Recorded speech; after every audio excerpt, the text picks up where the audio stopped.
माँ की खिदमत करने वाले लड़के। आजकल की कुछ लड़कियों को बहुत अजीब लगते हैं, लेकिन वही लड़कियां जब खुद माँ बनती हैं तो चाहती हैं कि उनका बेटा भी उनकी खिदमत करे। सच तो ये है कि मसला खिदमत में नहीं, सोच में होता है।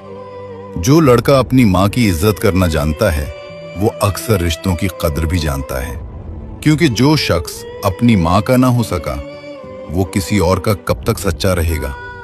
असल बात यह है कि रिश्ता मुकाबला नहीं होता कि माँ या बीवी में से किसी एक को चुना जाए।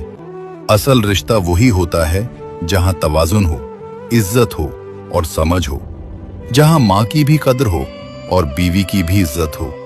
क्योंकि समझदार इंसान रिश्ते तोड़ता नहीं, उन्हें मोहब्बत से संभालता है। माँ और बीवी में जीत किसी एक की नहीं होनी चाहिए। असल जीत उस मर्द की होती है जो दोनों रिश्तों को इज्जत से निभाता है।